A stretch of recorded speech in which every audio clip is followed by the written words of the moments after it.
നമസ്തേ. രത്നങ്ങളും രത്നങ്ങളുടെ നിർണയ രീതിയും ഉപയോഗങ്ങളും ചർച്ചയാകുന്ന രത്നശാസ്ത്രയുടെ പുതിയൊരു എപ്പിസോഡിലേക്ക് ഏവർക്കും സ്വാഗതം. കൂടെയുള്ളത് ഉണ്ണികൃഷ്ണൻ ശിവാസ്.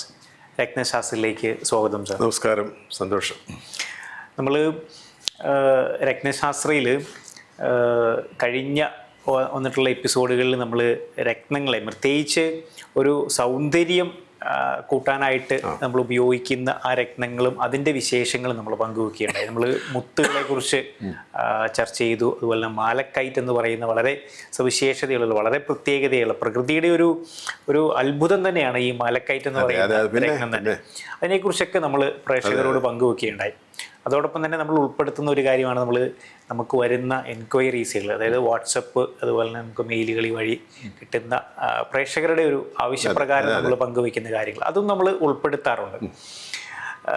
ഇത് രണ്ടുമല്ലാതെ നമ്മൾ കുറേ എപ്പിസോഡുകളായിട്ട് പിന്തുടർന്ന് വന്നിരുന്ന ഒരു കാര്യമുണ്ടായിരുന്നു. നമ്മൾ ഓരോ രാശികൾ ഹൗസസിനെ കുറിച്ച് നമ്മളിങ്ങനെ വളരെ ഡീറ്റെയിൽ ആയിട്ട് നമുക്ക് തന്നിട്ടുള്ള സമയത്തിൽ ആ ഒരു പരിമിതിയിൽ നിന്നുകൊണ്ട് നമ്മൾ അതിനെ എത്രത്തോളം പ്രേക്ഷകരോട് പങ്കുവയ്ക്കാൻ പറ്റുന്നോ ആ രീതിയിൽ നമ്മളതിനെ പങ്കുവയ്ക്കാറുണ്ടായിരുന്നു. എനിക്ക് തോന്നുന്നു നമ്മൾ കഴിഞ്ഞ എപ്പിസോഡുകളിൽ നമ്മൾ അവസാനിപ്പിച്ച് അല്ലെങ്കിൽ പറഞ്ഞു വച്ചിരുന്ന കാര്യം ഈ പറയുന്ന മകരം ഒരു രാശിയെ കുറിച്ചൊക്കെയാണ്. ചെറുതായിട്ട് നമ്മളൊന്ന് തുടങ്ങി. ധനുരാശിയിൽ നിന്ന് മകരം രാശിയിലോട്ട് നമ്മൾ മകരം രാശി എന്ന് പറയുമ്പോൾ നമ്മുടെ സോഡിയാക് ചാർട്ടില് നമ്മുടെ സൈൻ പ്രകാരം 10th ഹൗസാണ്, 10ാമത്തെ രാശിയാണ്. മേടത്തിൽ നിന്ന് 10ാമത്തെ രാശിയാണ് മകരം വരുന്നത്. അത് കർമ്മമായിട്ട് ബന്ധപ്പെട്ട രാശിയാണ്. സൈൻ ഓഫ് കാപ്രിക്കോൺ എന്ന് പറയും. അപ്പം അതിനകത്ത് നമ്മൾ മാനിൻ്റെ മുഖത്തോടു കൂടിയ മകര മത്സ്യം, അതിന്റെ സൈൻ അതാ. പകുതി മാനും ബാക്കി ഭാഗം മത്സ്യവുമാണ്. അപ്പം ശരിക്കും പറഞ്ഞാൽ ഈ ഒരു ജനറൽ ക്യാരക്ടർ, ഈ മകരം രാശിയുടെ ഒരു ജനറൽ ക്യാരക്ടർ എന്ന് പറയുമ്പം നമ്മൾ സഞ്ചരിക്കുന്ന ആൾക്കാരായിരിക്കാം കൂടുതൽ. കാരണം ജലത്തിലും കരയിലും സഞ്ചാരമുണ്ട്. പിന്നെ രണ്ട് തരത്തിൽ ചിന്തിക്കും, അറിയും മറിച്ചുമൊക്കെ ഇങ്ങനെ ആലോചിക്കുകയും ചിന്തിക്കുകയും ചെയ്യുന്ന ആൾക്കാർ, ശാന്ത സ്വഭാവമുള്ള ആൾക്കാരും ഇതിനകത്തുണ്ട്. അങ്ങനെയാണ് ഇതിനെക്കുറിച്ച് നമ്മൾ ഒരു ജനറലായിട്ട് വന്നു കഴിഞ്ഞാൽ. പക്ഷെ ഒരു സ്റ്റെബിലിറ്റി ഉള്ള ഒരു ഹൗസാണത്. എന്ന് വെച്ചാൽ ഇത് ശനിയാണ് ഇതിൻ്റെ അധിപൻ. മകരവും കുംഭവും ഹൗസുകൾ കൈകാര്യം ചെയ്യുന്നത് ശനിയാണ്. അപ്പൊ ശനി എന്ന് പറയുമ്പോഴത്തേക്കും കർമ്മകാരകനാണ്. തൊഴില്, ഗവൺമെന്റ്, പബ്ലിക് റിലേഷൻസ്, അതായത് കർമ്മം കൊണ്ടാണ് നമ്മൾ പബ്ലിക്കിൽ അറിയപ്പെടുന്നത് അല്ലേ. നമ്മുടെ കരിയർ, നമ്മുടെ കർമ്മമാണ് എത്തിക്കുന്നത്. പിന്നെ നമ്മളെ സ്ട്രിക്റ്റായിട്ടുള്ള, ശനി വളരെ സ്ട്രിക്റ്റായിട്ടുള്ള ഒരു പ്ലാനറ്റാണ്. ഇപ്പം ശനി നന്നായിട്ട് ചാർട്ട് നിന്നാൽ അവർ നല്ലൊരു കർമ്മരംഗത്ത് ഏത് മേഖലകളിലാണല്ലോ അവർ വളരെയധികം അതിനകത്ത് നഗരഗണ്യന്മാരായിട്ട് മാറും. ഉറച്ച തീരുമാനം കാണും. എന്തെങ്കിലും കാര്യങ്ങളുണ്ടെങ്കിൽ അത് കൃത്യമായിട്ട് അത് ഒരു നടപ്പാക്കും. അതാ ശനിയുടെ ക്യാരക്ടറിസ്റ്റിക്സ്. അത് ശനിയുടെ വളരെ സ്ട്രിക്റ്റ് ആയിട്ടുള്ള ഒരു രാശിയും കൂടിയാണ്. അതിൻ്റെ hard work, intelligence, hard work, ഏതും മാർക്കറ്റിൽ പോയി കാര്യങ്ങൾ ബാർഗെയിൻ ചെയ്ത് നടത്തിക്കൊണ്ടുവരാൻ പറ്റുന്ന ആള്. കർമ്മരംഗമായിട്ട് ബന്ധപ്പെട്ട് വരുന്ന നമ്മളുടെ പഴയ കാർമിക് ഇഷ്യൂസ് എല്ലാം ശരിക്കും നമ്മളെ ഇട്ട് പഠിപ്പിക്കുന്ന ഒരു നല്ല ഒരു ടീച്ചറാണ്. ഒരു വ്യക്തിനെ ഒന്ന് കണ്ണു തുറപ്പിക്കും, ഒന്ന് പദം വരുത്തിയെടുക്കും. കർമ്മം കൊണ്ട് പദം വരുത്തിയെടുക്കും. അപ്പം അങ്ങനെയുള്ള ഒരു വളരെ വ്യത്യസ്തതയുള്ളൊരു ഹൗസാണ് എസ്പെഷ്യലി 10th ഹൗസ് എന്ന് പറയുമ്പോൾ കരിയർ ഓറിയന്റഡ് ആയിട്ടുള്ള ഒരു ഹൗസ് എന്ന് തന്നെ പറയാം. നമ്മുടെ കർമ്മമേഖല അത് തന്നെ പബ്ലിക്കുമായിട്ടുള്ള കണക്ഷൻ അതാണ്. ഒരു വ്യക്തിനെ പബ്ലിക്കിലേക്ക് കൊണ്ടുവരുന്നത് ഈ കർമ്മമേഖല തന്നെയാണ്. 10th ഹൗസിന് വളരെ ഇമ്പോർട്ടൻ്റ് ഉണ്ട്. ശനിയാണ് അതിൻ്റെ എല്ലാ കാര്യങ്ങളും കൈകാര്യം ചെയ്യുന്ന ആള്. വളരെ സ്ട്രിക്റ്റ് ആയിട്ടുള്ള ഒരാളാണ്. ശനിക്ക് ഈ 2 ക്ഷേത്രങ്ങൾ മകരവും കുംഭവും രാശികളും, അതുപോലെ തന്നെ തുലാം രാശി വളരെ ഉച്ചത്തിൽ നിൽക്കുന്ന രാശിയും മേടൻ രാശി നീചത്തിൽ നിൽക്കുന്ന രാശിയുമാണ് ശനിയുടെ. 4 ടൈപ്പിൽ 2 സ്വക്ഷേത്രങ്ങൾ, ഒരു ഉച്ചക്ഷേത്രം, ഒരു നീചക്ഷേത്രം, ഇത്രയുണ്ട് ശനിയെ സംബന്ധിച്ചിടത്തോളം. അപ്പം ഇങ്ങനെയുള്ള ഒരു സ്ട്രിക്റ്റ് രാശിയാണ് ഇത്. അവിടെ കാര്യങ്ങൾ നടപ്പാക്കുന്ന ആളാണ്, ഒരു കർമ്മകാരകനാണ്, വളരെ ത്രസിച്ച് നിൽക്കുന്ന ഒരു ഗ്രഹം 10th ഹൗസ് ആയതുകൊണ്ടാകാം ഇവിടെ ചൊവ്വയ്ക്ക് ഉച്ചരാശിയാണ്. ചൊവ്വയുടെ ഉച്ചരാശിയാണ്. ചൊവ്വ ആള് ഒരു സേനാധിപനും നായകനും കാര്യങ്ങൾ നടത്താക്കാനും ക്വിക്കായിട്ട് കാര്യങ്ങൾ കണക്ട് ചെയ്യുന്ന ആളുമാണല്ലോ. അതുകൊണ്ട് ചൊവ്വയ്ക്ക് അവിടെ ഉച്ചസ്ഥിതി വരികയും വ്യാഴത്തിന് മകരത്തിൽ നീചസ്ഥിതി വരികയും ചെയ്തു. വ്യാഴം നീചപ്പെട്ടു പോയി. ചൊവ്വ ഉച്ചത്തിലാണ്, പക്ഷെ വ്യാഴം നീചപ്പെട്ടു പോയി ഇവിടെ. കാരണം വ്യാഴം നീചപ്പെടാൻ കാരണം വെച്ചാൽ വർക്ക് വേഴ്സസ് ഫിലോസഫി എന്ന് പറഞ്ഞ ഒരു പ്രിൻസിപ്പിൾ. ഒറ്റ വാക്കി പറഞ്ഞാൽ, കാരണം ഫിലോസഫിയും ടീച്ചറും കൾച്ചറും ഒക്കെ കൊണ്ട് നടക്കുന്ന വളരെ സാത്വികനായിട്ടുള്ള ആ വ്യാഴം ഈ ഒരു കർമ്മകേറിയയിൽ വന്നപ്പോഴത്തേക്കും ഇവിടുത്തെ രീതിയും രൂപവും സ്വഭാവവും എല്ലാം എല്ലാ ഗ്രഹങ്ങൾക്കെല്ലാം കർമ്മങ്ങളുമായിട്ട് ബന്ധമുണ്ടെങ്കിൽ പോലും എസ്പെഷ്യലി ഈ മകരത്തിൽ വന്നപ്പം വേറൊരു ഡിഫറെന്റ് വേ ഓഫ് കാര്യങ്ങൾ നടപ്പാക്കുന്ന വേറൊരു ഡിഫറെന്റ് വേ ആണ്. അതുമായിട്ട് പൊരുത്തപ്പെടാൻ വ്യാഴത്തിന് കുറച്ച് ബുദ്ധിമുട്ട്. വ്യാഴം തന്നെ മാറിപ്പോവാള്. അപ്പോൾ വ്യാഴത്തിന്റെ ഒരു കംഫർട്ടബിൾ ആയിട്ടുള്ള ഒരു പ്ലേസ് അല്ല ഈ മകരം എന്ന് പറയുന്നത് അല്ലേ? എന്ന് വെച്ചാൽ നമുക്ക് വ്യാഴം നീചത്തിൽ പോയി എന്ന് വെച്ചിട്ട് ആ ആള് തീരെ മോശമായെന്ന് പറയാൻ പറ്റില്ല. ബാക്കി പല ഗ്രഹങ്ങളും ഉണ്ട്. ശനി അവിടെ തന്നെ നിൽക്കുകയാണെങ്കിൽ വ്യാഴം നീചപ്പെട്ടു, മകരത്തിൽ ശനി, അപ്പോൾ നീചഭംഗം സംഭവിക്കാം. അല്ലെങ്കിൽ ശനി എക്സോൾട്ടഡ് ആയിട്ട് നിൽക്കുന്നു, സൂര്യചന്ദ്രന്മാർ നന്നായിട്ട് നിൽക്കുന്നു. അങ്ങനെയൊക്കെ വരുമ്പം ആളെ സംബന്ധിച്ചിടത്തോളം വ്യാഴത്തിൻ്റെ എല്ലാ കാര്യങ്ങളും മേക്കപ്പ് ചെയ്ത് പോകും. ശരി, എഫേർട്ട് കൂടുതലാണെന്ന് മാത്രമേ ഉള്ളൂ. പിന്നെ വ്യാഴം തരുന്നത് ദൈവാധീനവും ബ്ലെസ്സിങ്ങും ഒക്കെയാണല്ലോ. അപ്പം അത് എപ്പോഴും ഒരു ഏത് കർമ്മരംഗത്തും ആൾക്കും ഇതാണ് വേണ്ടത്, ഭാഗ്യം, ഈശ്വരാധീനം. അത് തരുന്ന പ്ലാനറ്റാണ് വ്യാഴം. അവിടെ പോയി നീചപ്പെട്ടത്. നമ്മൾ പറഞ്ഞു വന്നിരുന്ന മകരം രാശിനെ കുറിച്ചാണ് നമ്മൾ പറഞ്ഞത്. മകരം രാശിയുടെ അധിപനായ ആ ഒരു ശനിയുടെ പ്രത്യേകതകളെ കുറിച്ച് നമ്മൾ പറഞ്ഞു. ശനിയുടെ കൂടെ ചൊവ്വയും കൂടെ വന്നാൽ ഉണ്ടാകാവുന്ന ഒരു അഡ്വാൻറ്റേജ് പറയുകയാണ്. ശനിയുടെ അല്ല, ചൊവ്വയുടെ ഉച്ചക്ഷേത്രവും വ്യാഴത്തിന്റെ നീചക്ഷേത്രവുമാണ് മകരം എന്ന് പറയുന്നത്. ശനിയുടെ ഹൗസ് ആണത്. അത് ഓൺ ഹൗസിൽ തന്നെ അവിടെ ശനിയുണ്ട്.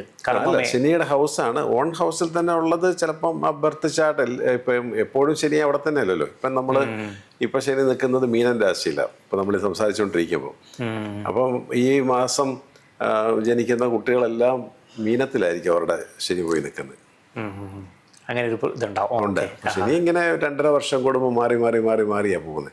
ഒരാളുടെ ബർത്ത് ചാർട്ടില് ഈ പത്താമത്തെ ഭാവത്തിൽ 10ൽ തന്നെ ശനി നിൽക്കുന്നെങ്കിൽ അയാൾ ആ കർമ്മത്തിൽ മിടുകനായിരിക്കും, അഗ്രഗണ്യനായിരിക്കും. പിള്ളേരൊക്കെ പഠിച്ച് അപ്പം തന്നെ ഒരു ക്യാമ്പസ് ഇലക്ഷനിൽ കയറി പോകും. പിന്നെ ശനി മെറ്റൽസുമായിട്ട് ബന്ധമുള്ള ആളാണ്. ഇരുമ്പ്, ലോഹങ്ങൾ, സ്പെയർ പാർട്സ്, ഇങ്ങനെയുള്ള കച്ചവടക്കാർ, ബിസിനസ്സുകാർ ഒക്കെ എന്നല്ല, അവർക്കൊക്കെ ഇണങ്ങുന്ന രാശിയാണ് നിൽക്കുന്നത്. അവിടെ നമുക്ക് വ്യാഴം നീചപ്പെട്ടെങ്കിൽ ആ വ്യാഴവും ശനിയും കൺജക്ഷൻ അവിടെ വന്നിട്ടുള്ള ചാർട്ടാണെങ്കിൽ ഈ പറഞ്ഞ പോലെ ബർത്ത് ടൈമിൽ ആ ശനി മകരത്തിൽ തന്നെ നിൽക്കുന്നു, വ്യാഴം അവിടെ നീചപ്പെട്ട് നിൽക്കുന്നു പറഞ്ഞാൽ നീചഭംഗം സംഭവിക്കും. അപ്പോൾ അതിനകത്ത് കുറച്ചുകൂടെ പ്ലസ് പോയിന്റ്സ് അവിടെ വന്നു. എങ്കിൽ വ്യാഴത്തിന്റെ നീചം വ്യാഴം തന്നെ അത് കാണിച്ചുകൊണ്ട് തന്നെ ഇരിക്കും. ഇപ്പൊ വ്യാഴം അവിടെ ഇല്ല, ശനി മാത്രമേ ഉള്ളെങ്കിൽ അതൊരു വേറൊരു സിനാരിയോ. കാരണം വെച്ചാൽ വ്യാഴത്തിന്റെ പ്രോബ്ലം അവിടെ വരുന്നില്ല. വ്യാഴം ഇപ്പൊ 9th ഹൗസിൽ തന്നെയാന്ന് ഓർക്കുക. അപ്പോൾ ഭാഗ്യസ്ഥാനത്ത് വ്യാഴം നിന്നു, വ്യാഴത്തിന്റെ ഹൗസിൽ തന്നെ നിന്നു, ശനിയുടെ ഹൗസിൽ തന്നെ നിൽക്കുന്നു എന്ന് വിചാരിക്കും. അങ്ങനെ വിചാരിച്ചാൽ ആള് വളരെ ഭാഗ്യവാനുമായിരിക്കും, കർമ്മരംഗത്ത് വളരെയധികം ശോഭിക്കും. പിന്നെ 11ാം ഭാവാധിപൻ കൂടെയാണ് ശനി. അതായത് കുംഭം എന്ന് പറയുന്നത് 10 മകരമാണെങ്കിൽ 11 കുംഭമാണല്ലോ. മകരം കുംഭം അങ്ങനെയാണല്ലോ. 11-ാം ഭാവാധിപൻ 10 നിൽക്കുന്നതോ അല്ലെങ്കിൽ 10-ാം ഭാവാധിപൻ 11 നിൽക്കുന്നതോ ഒക്കെ തൊഴിൽപരമായ ഒരുപാട് നേട്ടങ്ങളും ലാഭങ്ങളും ഈ ഒരു വ്യക്തിക്ക് ഉണ്ടാവും. ഇവിടെ ശനി സ്ട്രക്ചറിന്റെ ആളാണ്. അതായത് എടുക്കുന്ന അതായത് വലിയ കോംപ്ലക്സുകൾ, ബിൽഡിങ്ങുകൾ, അങ്ങനെയുള്ള കാര്യങ്ങളും മെക്കാനിക്കൽ സൈഡ്, സിവിൽ എഞ്ചിനീയറിങ്, ഇതെല്ലാം ശനിയായിട്ട് കണക്ഷനാണ്. പിന്നെ ശനിക്ക് എവിടം കൊണ്ടാണ് ഇങ്ങനെയൊക്കെ നിന്നാലും ശനി കറക്റ്റ്. ഇപ്പം മകരത്തിൽ തന്നെ ശനി നിൽക്കുന്നു. മേട ലഗ്നക്കാരനും കൂടെ ആണെന്ന് വിചാരിക്കാം. ലഗ്നാധിപൻ ചൊവ്വയാണ്. 10-ൽ ശനി നിൽക്കുന്ന ആള് എവിടെയെങ്കിലും ഒരു റോങ് കൺജക്ഷൻ വന്നു കഴിഞ്ഞാൽ, ഇപ്പം ചൊവ്വായും കൂടെ വന്നു, ഉച്ചസ്ഥിതി വന്നെങ്കിൽ ചൊവ്വ ശനി ബന്ധം വന്നു. അപ്പം ചൊവ്വ അവിടെ ഉച്ചമാണ്, ശനിയും ഉച്ചമാണ്. അപ്പോൾ പെട്ടെന്ന് ഫയറിങ് ആയിരിക്കും. കാരണം വെച്ചാൽ ഇത് അഗ്നിമാരുതി എന്ന് പറഞ്ഞൊരു യോഗം അവിടെ വന്നു. അപ്പം ഇങ്ങനെയുള്ളവരുടെ ഫീൽഡ് തന്നെ ചിലപ്പോൾ എൻറ്റയർലി ഡിഫറെൻ്റ് ആയിരിക്കും. അവിടെ എൻജിനീയറിങ് തന്നെയാണെങ്കിൽ പല ടൈപ്പ് എൻജിനീയറിംഗിലേക്ക് മാറാം. അങ്ങനെ മാറാം. പക്ഷേ ശനിയും ചൊവ്വയും നിന്നാൽ ആ ഭാഗത്തിന് 10th ഹൗസിന് എപ്പോഴും ഒരു ടർബുലൻസ് ഉണ്ടാവും, ഫീൽ ചെയ്യും. തീയും കാറ്റും ഒരുമിച്ച് പോകുന്നില്ല. ഈ ഉച്ചത്തി നിൽക്കുക അവിടെ, കാറ്റും ഉണ്ട്. അപ്പോൾ നമുക്കൊരു സ്മൂത്ത് റണ്ണിങ് ആയിരിക്കത്തില്ല. പക്ഷെ അങ്ങനെയുള്ള കരിയറിലേക്ക് വന്നാൽ അവർ സക്സസ്ഫുൾ ആയിരിക്കും. ഓക്കെ. ഇപ്പം ഇവിടെ ഈ മകരം രാശിയിൽ സാറ് പറഞ്ഞു ഈ വ്യാഴത്തിന് ഒരു നീചാവസ്ഥ സംഭവിക്കുന്നുണ്ട്. അതായത് ധനുരാശിയിൽ ഈ വ്യാഴം ഭയങ്കര കംഫർട്ടബിൾ ആയിരുന്നു, ആള് നന്നായിട്ട് ദേവതുല്യ രാശിയാണ് ധനു എന്ന് പറയുമ്പോഴേ. അതിന്റെ ഒരു ജസ്റ്റ് ഓപ്പോസിറ്റ് ആണ് ഈ മകരത്തിലേക്ക് വരുമ്പോൾ വ്യാഴത്തിന്റെ ഒരു അവസ്ഥ എന്ന് പറയുന്നത്, അല്ലേ? അപ്പൊ ഈ വ്യാഴം നീചപ്പെട്ട് പോകുമ്പം ആ വ്യക്തിക്ക് അതിൻ്റെതായിട്ടുള്ള ആ ഒരു കുറവുകളൊക്കെ അവിടെ സംഭവിക്കും. ലഗ്നം ഏതാണെന്നും കൂടെ ബേസ് ചെയ്തിട്ടാണ് നോക്കുന്നത്. ഇപ്പൊ നമുക്ക് ചിങ്ങ ലഗ്നം വന്നു ആന്ന് വിചാരിക്കാം. ഇതേപോലെ വ്യാഴം നീചപ്പെട്ട് നിന്നാൽ ഹെൽത്തിലെ പുള്ളിയെ ബാധിക്കുള്ളൂ. ഓക്കെ. ആരോഗ്യപരമായ കാര്യങ്ങളിൽ ഇയാൾക്ക് പ്രോബ്ലം ശ്രദ്ധിക്കേണ്ടി വരും. പക്ഷെ അവിടെ നീചഭംഗം വന്നാൽ കരിയറിൽ ഓക്കെ ആയിരിക്കും. ഈ എന്തെല്ലാം യോഗങ്ങൾ ഉണ്ടെങ്കിലും ഈ ഗ്രഹങ്ങളുടെ ഓരോരുത്തരുടെയും ക്യാരക്ടറും അതോടെ കാണിച്ചിരിക്കും. മനസ്സിലായല്ലേ? ഇപ്പം ഈ വ്യാഴദശയും കൂടെ ഉണ്ട്. ഒരു ചിങ്ങ ലഗ്നക്കാരൻ വ്യാഴദശയാന്ന് വിചാരിക്കുക. വ്യാഴം നീചത്തിലാണ്, ശനിയും അവിടെ ഉണ്ട്. അപ്പോൾ അവന് നീചഭംഗം സംഭവിച്ചിട്ടുണ്ട്. എങ്കിൽ പോലും ആ വ്യാഴദശാകാലം അവർക്ക് ചില അസുഖങ്ങളും അസ്വസ്ഥതകളും ഉണ്ടാവും. അതായത് അതിന്റെ ഒരു ക്യാരക്ടർ അവിടെ എന്തായാലും ചെറിയ രീതിയിൽ കാണിച്ചിരിക്കും. വെൽക്കം ബാക്ക് ടു രത്നശാസ്ത്രം. നമ്മൾ പറഞ്ഞു വന്നിരുന്നത് ഈ മകരം രാശിയിൽ വ്യാഴം നീചപ്പെട്ടു പോയ ഒരു കാര്യമാണ് നമ്മൾ പറഞ്ഞത്. ഇപ്പൊ ആ ഒരു സ്ഥിതിവിശേഷത്തിൽ ഈ വ്യക്തിക്ക് ഈ വ്യാഴത്തിന്റെ കല്ല് അവിടെ ഉപയോഗിക്കാവും. ഇപ്പൊ ഞാൻ പറഞ്ഞ ചിങ്ങ ലഗ്നമാണെങ്കിൽ വ്യാഴത്തിന്റെ കല്ല് അവിടെ ഉപയോഗിക്കാനായിട്ട് ബുദ്ധിമുട്ടാണ്. ഞാൻ കൊടുക്കാറില്ല. കാരണം അത് ശരിയായ കാര്യമല്ല. കാരണം വെച്ചാൽ അവിടെ ഒരു റോങ് പ്ലാനറ്ററി പൊസിഷനാണ് വ്യാഴത്തിനുള്ളത്. അതിൻ്റെ സ്റ്റോൺ അവിടെ കൊടുക്കാറില്ല. ഇനിയിപ്പം വ്യാഴത്തിൻ്റെ കല്ല് കൊടുക്കാവുന്ന 2 കാര്യങ്ങൾ. ഒന്ന് അതായത് മീന ലഗ്നവും ധനു ലഗ്നമാണെന്ന് കരുതുക. ഓക്കെ. മീനം അല്ലെങ്കിൽ ധനു. ഓക്കെ. അങ്ങനെയുള്ളവർ കൊടുത്തിട്ടുണ്ട്, അത് സക്സസ്ഫുൾ ആയിട്ടുമുണ്ട്. അവിടെയും ഈ വ്യാഴത്തിന് നീചാവസ്ഥയാണോ? നീചാവസ്ഥ അല്ല, വ്യാഴം നീചാവസ്ഥ നിൽക്കുന്നു. ലഗ്നം ധനു. ഓക്കെ. അല്ലെങ്കിൽ ലഗ്നം മീനമാണെങ്കിൽ കൊടുക്കാൻ പറ്റും. മറ്റ് ഡിവിഷണൽ ചാർട്ടുകളിലൊക്കെ വ്യാഴത്തിന്റെ പൊസിഷനോടെ നമ്മളൊന്ന് ചെക്ക് ചെയ്യണം. ദീനയിലൊക്കെ എന്തെങ്കിലും ഒരു മോശമായിട്ടുള്ളൊരു അവസ്ഥ ഉണ്ടോ എന്നൊക്കെ നമ്മൾ വളരെ ശ്രദ്ധിക്കേണ്ടത്. ഇപ്പൊ നമുക്ക് അങ്ങനെ ഒരു ചാർട്ടോടെ ഉണ്ടെങ്കിൽ നമുക്ക് അത് എക്സ്പ്ലെയിൻ ചെയ്യാൻ പറ്റുള്ളൂ. ഇപ്പൊ ഞാനത് പറഞ്ഞങ്ങ് പോവാ. അപ്പൊ നമുക്ക് വ്യാഴത്തിന്റെ കയ്യിൽ അവിടെ കൊടുക്കാം. പക്ഷെ ലഗ്നാധിപനാണെങ്കിൽ അത് കൊടുക്കാം. ധനു ലഗ്നത്തിന്റെ അധിപൻ നീച്ചപ്പെട്ട് വ്യാഴം നിൽക്കുകയാണെങ്കിൽ കൊടുത്താൽ എഫക്റ്റ് ആണത്. അപ്പോൾ അതുകൊണ്ട് കുഴപ്പം വരുന്നില്ല. ശനിയുടെ കല്ല് അവിടെ മാച്ചിങ് ആണെന്ന് വെച്ചാൽ ശനിയുടെ പൊസിഷൻ കൂടെ നമ്മൾ നോക്കുക ചെയ്യുന്നത് അവിടെ. ഓക്കെ. ഇപ്പം മകരം രാശിയാണെന്ന് പറഞ്ഞിട്ട് ശനിയുടെ കല്ല് പോയി ആരും ധരിക്കരുത്. അങ്ങനെ ഒരു പ്രശ്നമുണ്ട്. ലഗ്നത്തെ കൂടെ ആസ്പദമാക്കിയിട്ട് വേണം നമ്മൾ ആ സ്റ്റോൺ ധരിക്കാനായിട്ട്. ഏതാണ് നമുക്ക് മകരം രാശിയാന്ന് വിചാരിക്കും ഒരാള്. നമ്മൾ മനസ്സിലായല്ലേ, ഇപ്പം ചന്ദ്രൻ അവിടെ നിൽക്കുന്നു, മകരം രാശിയാണ്. പക്ഷെ നമ്മൾ സ്റ്റോൺ പോയി കൊടുക്കാൻ നീചത്തിലാണ് നിൽക്കുന്നതെന്ന് വിചാരിക്കുന്നത് ശനി, കൊടുക്കാൻ വകുപ്പില്ല. ഇപ്പം ലഗ്നത്തെ കൂടെ ബേസ് ചെയ്തിട്ടേ അത് കൊടുക്കാൻ പറ്റുള്ളൂ. വെറും രാശികൾ പറഞ്ഞിട്ടോ അല്ലെങ്കിൽ നാള് പറഞ്ഞിട്ടോ മാത്രം പോയി നമ്മൾ രത്നങ്ങൾ വാങ്ങരുത്. അതെ അതെ. ഓക്കെ. അപ്പോൾ അങ്ങനെയുള്ള ഒരു സ്ഥിതിവിശേഷത്തിൽ ഈ വ്യക്തിക്ക് ഒരിക്കലും ഈ പറയുന്ന ഈ അവിടെ ബ്ലൂ സഫയർ ഒന്നും ഉപയോഗിക്കാൻ പറ്റത്തില്ല. നീചാവസ്ഥയാണ്, ഒരു നെഗറ്റീവ് സൈഡിലാണ് നിൽക്കുന്നത്. മകരം രാശിക്കാരന് ശനി ഒരു നെഗറ്റീവ് പോർഷനിലാണ് നിൽക്കുന്നതെങ്കിൽ കൊടുക്കാതിരിക്കുന്നതാണ് നല്ലത്.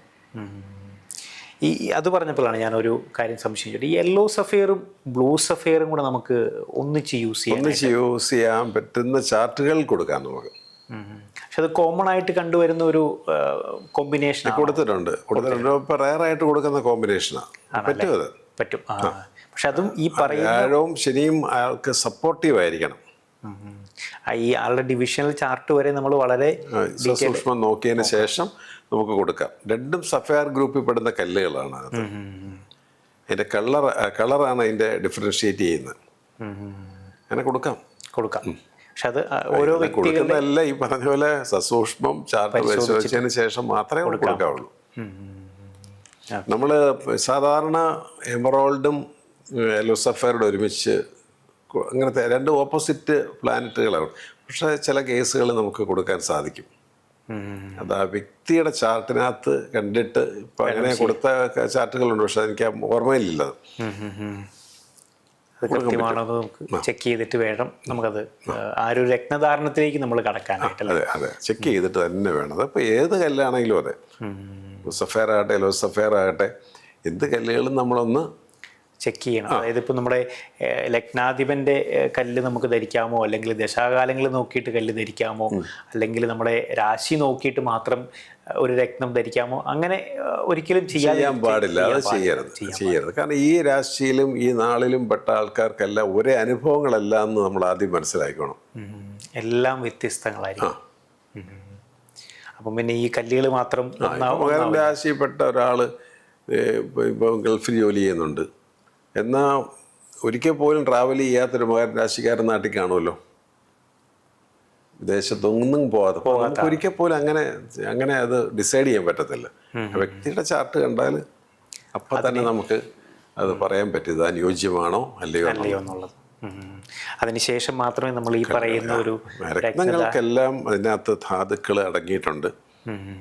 ചില കല്ലുകളിൽ കാൽഷ്യം അടങ്ങിയിട്ടുണ്ട്. അപ്പോൾ എല്ലാ കല്ലുകളും അങ്ങനെയാണ്, അത്ര സമ്പുഷ്ടമായിട്ടാണത് പ്രകൃതി തന്നിരിക്കുന്നത് നമുക്ക്. അത് അനുയോജ്യമായവർക്ക് മാത്രം അതാത് കല്ലുകൾ സജസ്റ്റ് ചെയ്യുക.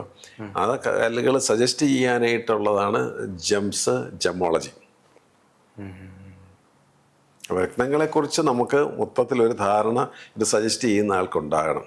ഇതിനകത്ത് അടങ്ങിയിരിക്കുന്ന മിനറൽസ് എന്താണ്, ഈ കല്ല് കൊടുത്താൽ ഇദ്ദേഹത്തിനുണ്ടാകുന്ന എങ്ങനെയാണ് ഇതിൻ്റെ മാച്ചിങ് എങ്ങനെയാണ്, ഇതെല്ലാം നമ്മൾ കൃത്യമായിട്ട് ചെക്ക് ചെയ്തിട്ട് വേണം ഈ ഒരു രത്നധാരണത്തിലേക്ക് പോകാനായിട്ട്. എനിക്ക് തോന്നുന്നു ഇന്നത്തെ നമ്മുടെ എപ്പിസോഡ് നമുക്ക് വൈൻഡപ്പ് ചെയ്യാനായിട്ടുള്ള സമയമായി. കൂടുതൽ വിശേഷങ്ങളുമായിട്ട് അടുത്തൊരു എപ്പിസോഡിൽ നമുക്ക് കണ്ടുമുട്ടാം. നമസ്കാരം.